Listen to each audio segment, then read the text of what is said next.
They abandoned this sick Doberman puppy until something unbelievable happened. The first sound I heard that day wasn't a bark. It was a cough, dry, brittle hollow like a nail scraping across a sheet of rusted metal. And somehow it cut through the noise of engines and wind and life itself, as if it had been meant only for me. The Arizona morning burned white hot, the kind of sun that felt close enough to set your hair on fire. The air shimmered above the asphalt, sharp and chemical, the scent of motor oil mixing with scorched dust. I drove slowly, a habit you pick up when you've got nowhere left to hurry to. Then I saw him. A Doberman puppy, maybe 10 weeks old, curled up by the roadside beside an old abandoned gas station off Highway 89. He didn't move. He just breathed faintly, like a flicker of flame trying not to die. Each cough lifted his tiny ribs, trembling so hard it looked like the world itself was too heavy for his lungs. People stepped around him like they'd step over a puddle. A couple crossed the street. A man muttered, "Filthy thing." No one stopped. No one bent down. His brown-black fur was matted with dirt and mud ribs, showing through a thin layer of skin. The sunlight made his body look transparent, like a shadow about to dissolve. Around his neck was a bald, perfect ring where a collar had once bitten deep. He didn't look at anyone, just stared at a cracked plastic bowl in front of him, dry and warped by heat, as if still waiting for the water to come back. I pulled over without thinking, maybe because I knew that feeling the moment you see what you once lost. 7 years ago, I buried my wife, but loneliness never learned how to stay buried. His chest convulsed, another hoarse cough tearing out. He tried to stand, front legs pushing up, then folding again. He sank down, head hanging like a flag with no wind left to lift it. I knelt slowly, careful not to let my shadow fall over him. "Hey, easy. I'm not going to hurt you." His ear twitched, but his eyes stayed half closed. Cloudy, amber fever swimming behind the glaze. Then the smell hit me. Dust, rust, sickness. I'd smelled it before in hospital rooms where that scent clings longer than any prayer. He coughed again, blood-tinged phlegm spattering the pavement like rust spots. My chest tightened, not out of fear, but recognition. That was the sound of something still fighting to live after the world had given up. I reached into the glove box, grabbed an old plastic bottle rolling around inside. Twisting off the cap, I poured a little water into the bowl. The moment it touched the hot plastic, it hissed, steam rising like the ground itself had exhaled. He sniffed, hesitated, then licked once, shaking so hard, tiny ripples danced in his reflection. He coughed, choked, then tried again. The small tongue quivered, as if trying to remember what surviving felt like. "Good boy," I whispered, not sure if he could even hear me. He lifted his head not to meet my eyes, but to study my hand as if asking, "Is this one safe?" That look, it was both a plea and a prayer. I took off my jacket, the old one my wife had stitched at the shoulder, and slid it under his body. His skin burned with fever, but he didn't resist. He let out a small breath, fragile but real. A breath of trust. I lifted him carefully. He was so light I was afraid he'd break if I exhaled too hard. I could feel each bone, every shudder, every thin heartbeat. A woman passing by stared. "He's sick, mister." My voice came out rough. "So am I, ma'am. The only difference is I know I need saving." I turned away, held him tighter, and walked back toward the truck. His head rested in the crook of my arm. One ear flicked in rhythm with my pulse. He coughed once more, then went still, eyes half open, gazing at the light through the windshield. I set the empty bowl on the seat beside him and started the engine. He glanced at it, then at me, eyes asking what words couldn't. "Is there still a chance?" I nodded, whispering, "Yeah, kid, one more. You and me, both of us." The road ahead shimmered in the heat, trembling like breath itself. Inside the cab, the air was thick with dust, blood, and life. and beneath it all I heard the faintest thing of all lungs still refusing to surrender. My name is Frank Holloway, 65 years old, living alone on the edge of Flagstaff, Arizona, where the wind scrapes against the tin roof like time itself sighing. My house sits at the end of a dirt road coated in red dust, far from the abandoned gas station where I found that little dog. Folks call the area Old Creek Turn, a place no one visits unless they're lost or looking for somewhere to forget. I used to be a carpenter, a man shaped by the rhythm of hammer saws and the scent of dry pine. After my wife Martha died of a heart condition, I couldn't build anything anymore. The house still smells of linseed and resin, but the dining table stays untouched, waiting in silence. Every morning I make coffee, 1 cup for me, another left to cool beside her photograph. Old habits die slower than love. The steam fades, but in it I still see her warmth lingering.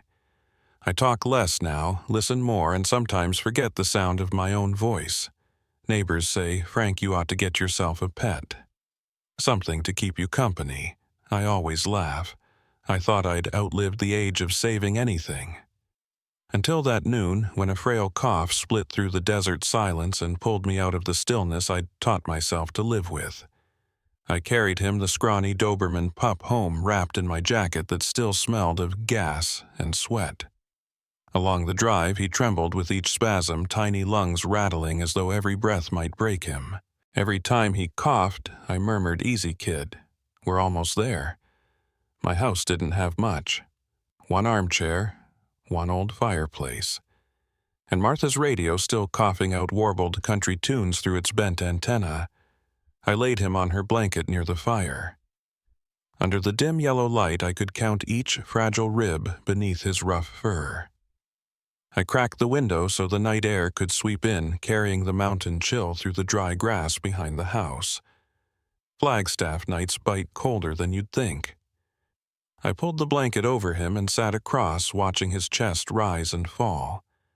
After a while, he lifted his head, eyes still cloudy, but fixed on me with the desperate focus of the living. I couldn't tell what I saw there, fear, gratitude, or just survival. But something sharp stirred inside me, something that had been asleep since Martha left. I turned the radio's dial.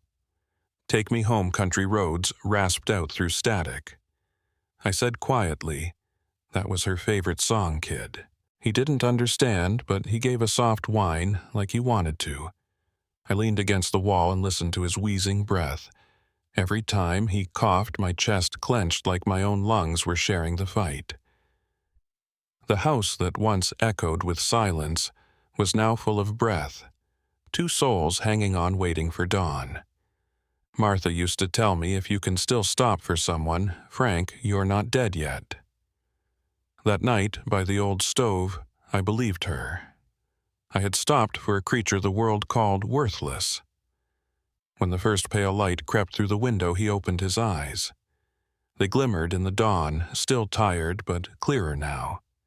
He coughed softly, then rested his head back down, exhaling a long, fragile sigh.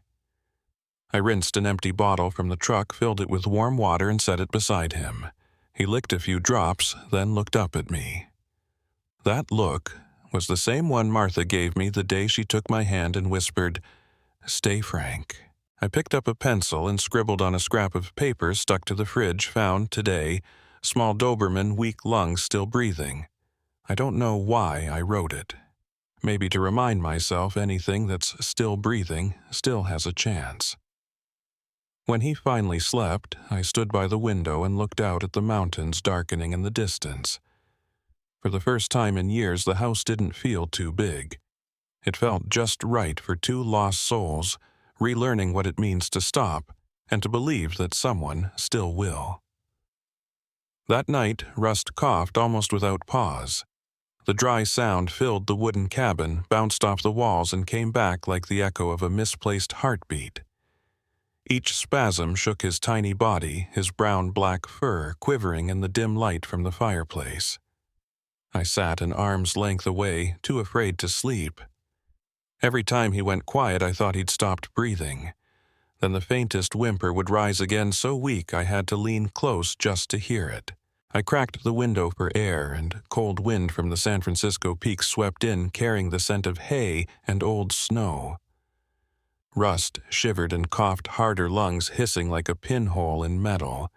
I slammed the window shut, pulled the blanket tight around him, and felt the damp heat of his fever through the fabric. I knew he was burning up, but I had no idea what to do. That helplessness, it dragged me back to the hospital the night Martha died. I had sat the same way then, holding her hand, listening to the slow pulse of a heart monitor. I'd promised myself I would never sit through that sound again. Yet here I was with another fragile life small enough to fit in my hands, listening to that same breath falter and break. I tore through drawers, searching for medicine, milk, anything that could help. There was nothing. Just warm water, an old jar of honey, and Martha's handkerchief still smelling faintly of lavender. I dipped the cloth into the water, wiped the corners of his mouth, my voice shaking. Easy now. Rust. Don't give up on me. He opened his eyes, licked my fingertip once, then coughed until blood spattered his paw. That was it. I couldn't wait for the morning. I grabbed my coat, wrapped him inside, and lifted him. He was weightless, rattling breath scraping like wind through a rusted pipe. The old pickup groaned awake, belching black smoke, protesting like an old mule. I floored it down Highway 180 toward Flagstaff. The desert night was cold and sharp, but inside the cab it felt like fire, filled with the smell of blood, sweat, and fear. Every bump on the road made him jerk and gasp. I held his head on my lap, whispering, "Hang on, kid. We're going somewhere people know how to save."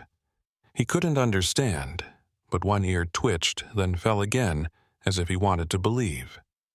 The streetlights thinned, and only the golden beam from my headlights washed over his face.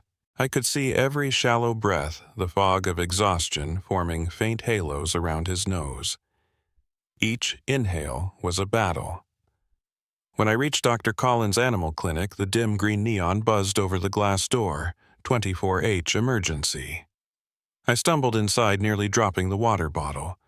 The nurse took one look and shouted, "Bring him in now." They placed him on the steel table with tubes, monitors, and stethoscopes everywhere. Dr. Collins frowned. Pneumonia. Severe. Lungs almost collapsed. I stood there, clutching my coat, afraid to breathe too loudly. They slipped a small oxygen line around his muzzle. The hiss of air joined the beeping monitor, two sounds that once haunted my nightmares. Rust didn't whine, just flinched when the needle pierced his skin. "Stay with me, Rust," I murmured. "I'm right here." A nurse glanced over, gave a small nod. In that moment, I wasn't an old tired man anymore. I was someone begging the universe not to take another thing from his hands. 5 minutes passed. 10. Then the monitor steadied, no alarm, just rhythm. Dr. Collins exhaled. "He's holding on." I nodded, unable to speak. My throat burned as I watched the small dog breathe out pale clouds under the fluorescent light. I brushed my hand along his head and whispered, "Good boy. Don't you quit on me. We're gonna make it." For the first time since losing Martha, I said those words and believed them. Rust drifted into sleep, the IV glinting under the sterile light. I sank to the floor, back against the wall, eyes fixed on his tiny chest rising evenly again. Outside the window, snow began to fall, quiet, white, and new, like the first breath of another beginning. Morning in Flagstaff broke in a silver-gray light, cold and sharp as steel. I sat in a metal chair in the waiting room of Dr. Collins's animal clinic, my hands still trembling even though the night had passed. Through the glass pane, I could see Rust lying motionless beneath a thin blanket V-line in his leg, the monitor blinking slow and steady like a tired heartbeat refusing to fade. I hadn't left that chair all night. Every small cough made me jump. Every long silence sent me bowing my head in prayer. I hadn't prayed since the day Martha died. That night, I'd stood by her hospital bed, fingers locked around hers, begging for a miracle I already knew wouldn't come. But now, with this small dog behind that glass, I found myself whispering again, "Please don't take him too." Around 6 in the morning, Dr. Collins came out of the emergency room, eyes red from the long night. "This little guy's tougher than he looks. Frank," he said, voice gravelly. "His lungs are weak, but he's not quitting." I nodded, tried to smile, but my throat tightened before any sound could leave. Through the window, I watched Rust's small chest lift and fall slower, steadier than before. His breathing looked like ripples on a lake after a storm. The nurse opened the door, said I could come in for a few minutes.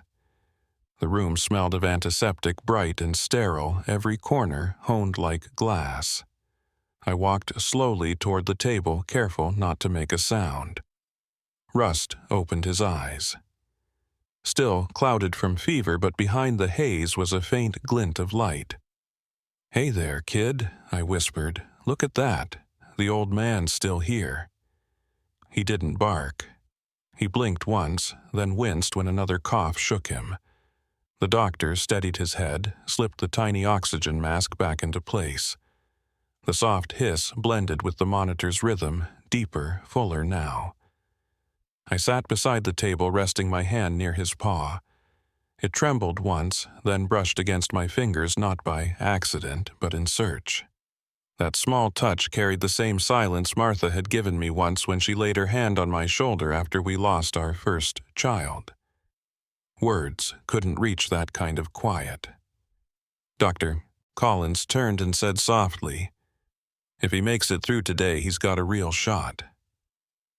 I looked at Rust's fragile chest, rising in small, determined waves. He's halfway there, I thought.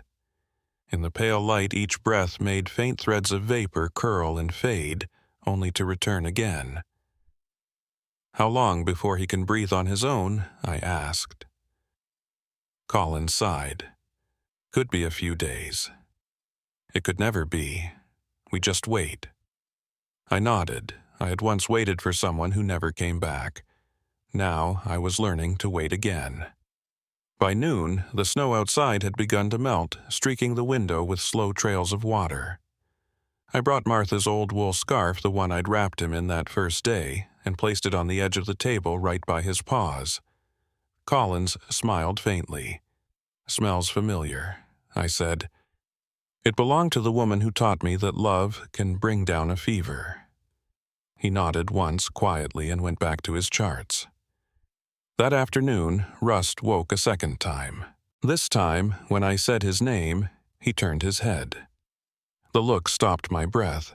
It was the look of someone choosing to stay. I unscrewed a bottle cap, poured a few drops into my palm. Rust licked them, gently shaky but steady enough not to choke. I smiled a strange, warm smile that felt like the first real one since the day Martha left. By evening, Collins told me I should go home and rest. "I'm not going anywhere," I said. He studied me for a moment, then quietly set up a folding chair beside the steel table. I sat there all night listening to the rain patter softly on the roof. Each beep of the monitor, each breath, each twitch became a rhythm I lived by. Rust slept, mouth slightly open, breath thin but stubborn. I looked at him and whispered, "Sleep, kid. Tomorrow's going to be different." And when his eyes finally closed, I felt something else close too, the hollow space inside me that had been open for 7 long years. On the third morning at the clinic, Dr. Collins told me that Rust could finally breathe without the mask. I almost didn't believe him until I saw that small chest rise and fall, steadily free from any wires or tubes. The monitor had gone silent, and in that hush, I heard the most precious sound of my life, real breathing. The early sun slipped through the window, touching the ragged brown fur along Rust's back. For the first time, I saw light on him, not shadow. He opened his eyes, weak but no longer afraid. I leaned closer, placed my hand on his paw. "Hey, kid," I whispered. "The old man's still here." He blinked, lifted his head, and his tiny ears twitched when he heard my voice. The nurse smiled. "He's a stubborn one. We've been calling him Fighter." I shook my head. "He's got a name already." "Rust," I said softly. "Because he's fragile, but he endures. Like old iron still standing even after years of rust." The nurse smiled again. Dr. Collins nodded. "Fits him perfectly." Something inside me eased at that moment. I couldn't remember the last time I'd spoken someone's name with such gentleness. That afternoon, I brought Martha's old wool scarf into the room. Rust was asleep, breathing steadily, his nose twitching as if he were dreaming.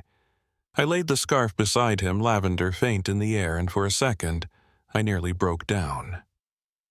"Martha," I whispered, "you see that? Someone just came back to life." Saying it felt like wrapping a bandage around my own wound. And that's when I realized maybe I hadn't just saved Rust. Maybe Rust was saving me. 3 days later, he ate his first spoonful of porridge. He licked each bit carefully, coughed once, then looked up at me, waiting for approval. I laughed, eyes burning. "Good boy, Rust. You did it." Dr. Collins said he'd make a full recovery if I kept caring for him. "He's small," he said, "but his will to live is enormous." I nodded, watching Rust curl up on the blanket, breathing evenly, his chest rising in a rhythm I never wanted to forget. That evening, I sat in the hallway, staring at the city lights of Flagstaff in the distance. Winter air bit at my face, but warmth stirred somewhere deep inside me. I pulled out my old phone, scrolled to the only photo left of Martha, her smiling, holding the stray cat we once rescued together. "You were right," I murmured. "We can't save everyone. But saving one, that's enough." I put the phone away and went back inside. Rust was awake, head slightly raised, clear eyes following me across the room. I knelt, held out my hand. He sniffed, then licked my palm and rested his chin there, eyes closing again. In that moment, the whole room glowed and no light was needed. I stayed all night listening to the soft rain on the tin roof. Each drop fell like a heartbeat, steady, patient, alive. I realized I hadn't felt that in years, the feeling of living for something because of someone. When dawn came, Rust pushed himself up. His legs wobbled, but he tried. I reached out, and he took one step, then another, until he pressed his body against my knee, panting hard, tail faintly wagging. "There you go," I said, voice cracking. "You did it." Tears came, but I was smiling. We both did. That morning, Flagstaff blazed with light. The snow-melted water running clear along the road. Rust lay in my arms, his warmth seeping through my jacket, and for the first time in years I didn't feel alone anymore. I brought Rust home on a quiet afternoon, sunlight stretching long across the dirt road that led back to my old wooden house. The smell of pine, the dry grass, the wind whispering through the branches. Things that once felt empty now pulsed with life again. On the seat beside me, Rust was curled up in Martha's old wool scarf, fast asleep. His breathing was steady, only breaking now and then with a light cough. The house was the same simple still, but for the first time that silence had another heartbeat inside it. I laid him near the fireplace, poured a bowl of water, and sat down just watching. I couldn't believe he was here, real alive. The flicker of fire danced in my eyes, gold and warm, a color I hadn't seen in myself for years. The first few days, Rust was weak, but eating, walking a few steps at a time. Every morning, he would trail behind me onto the porch sit and watch the sunlight spill through the wooden fence. When the wind blew, he'd lift his head, take a shallow breath, cough softly, then settle again. I discovered he liked music. When I turned on the old radio and Take Me Home Country Roads drifted through the static, his tail twitched and his ears perked up. I laughed. "You hear that, Martha?" The kid likes your song too."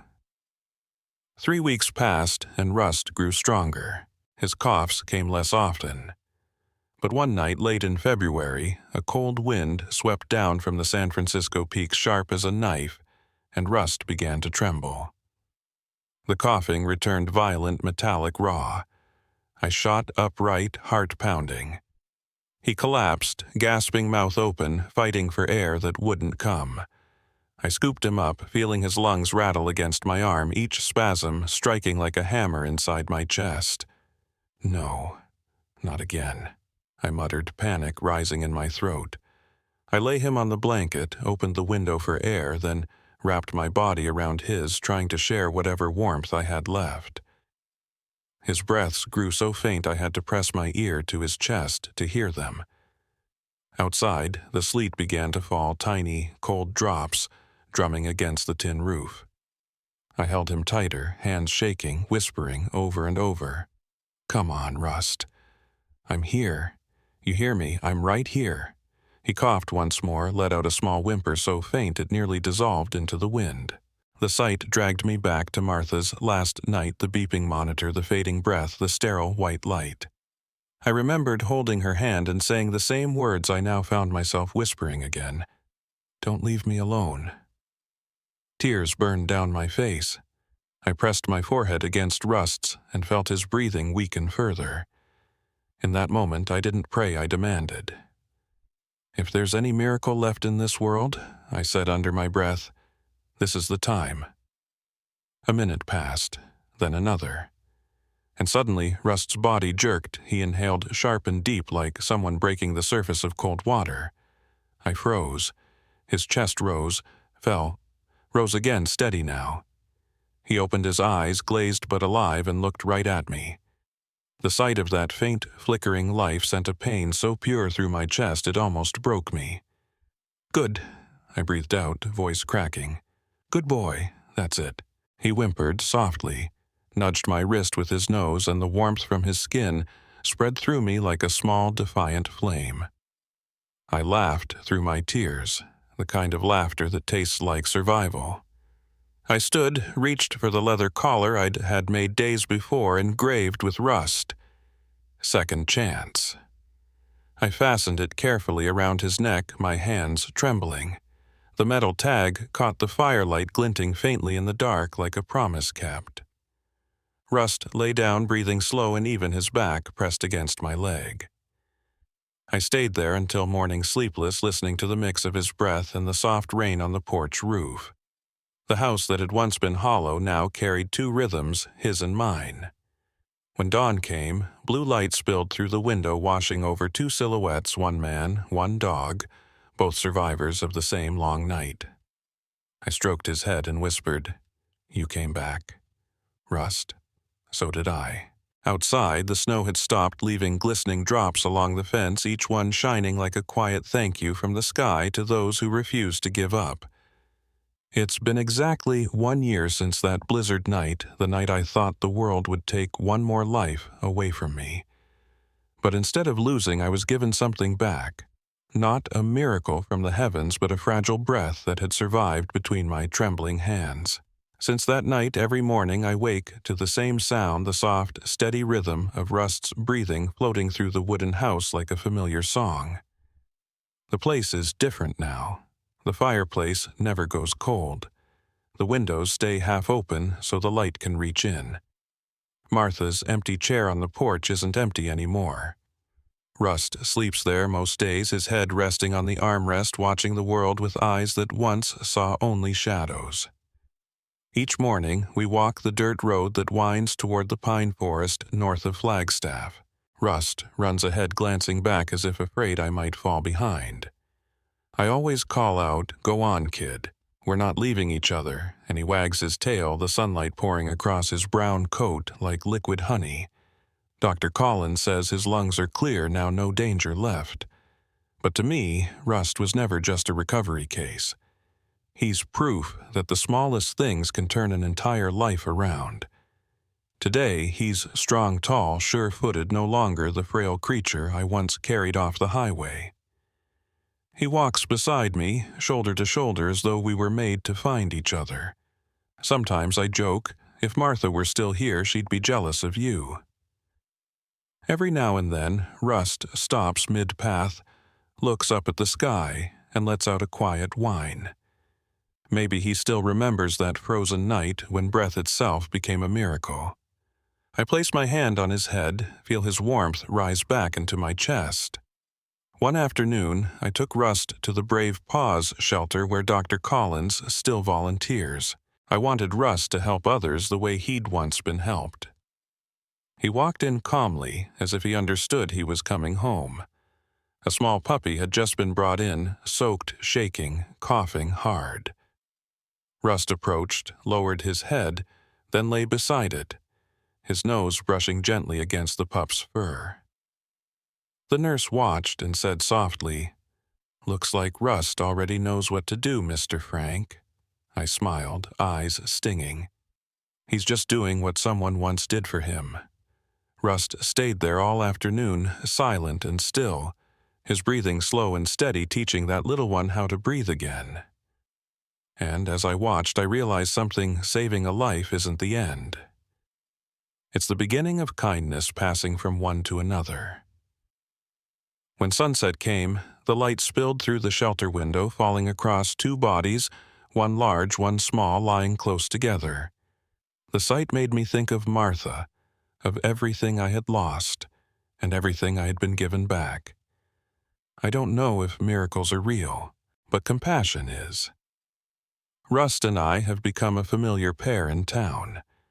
When we walk through the streets, people wave and children run to pet him. One boy once asked, "Mister, does Rust know he almost died?" I smiled. Maybe he does, but he doesn't carry that with him. He only carries gratitude. The boy nodded thoughtfully. I think he remembers who stopped. I looked at Rust, saw that faint smile in his eyes, and said, "Yeah, kid, so do I." That night, I wrote a few lines in Martha's old garden journal, Day 365 with Rust. We both breathe. We both live. We both believe again. Maybe you were right. Sometimes what we save isn't just a life, but the part of ourselves that still knows how to love. I set the journal down and watched Rust curled by the fire, breathing in peace. Outside, the Flagstaff wind moved through the pines, carrying the scent of snow earth and something that smelled like a new beginning. I closed my eyes and smiled because, for the first time in years, I wasn't alone. If anyone were to ask me what a miracle is, I'd tell them it never falls from the sky. It happens when you stop beside a fragile creature, place your hand over its heart, and whisper, "As long as you're breathing, there's still hope." And if you believe kindness still has a place in this world, share this story. Not for me, not for Rust, but for every small soul still waiting for someone to stop and say, "I won't walk away." Because sometimes the ones we rescue, they are the ones who rescue us right back. Kindness, faith, second chances. Frank Holloway, Flagstaff, Arizona. Thank you for staying with me through the journey of Frank and Rust, a man who had lost all faith, and a little Doberman who had once lost his breath. If this story touched your heart, please share it. Not just to retell a miracle, but to remind the world that kindness still exists, even when everything else turns away. Every view, every comment, every time you hit subscribe or share plants a new seed of hope for the lives still waiting to be saved.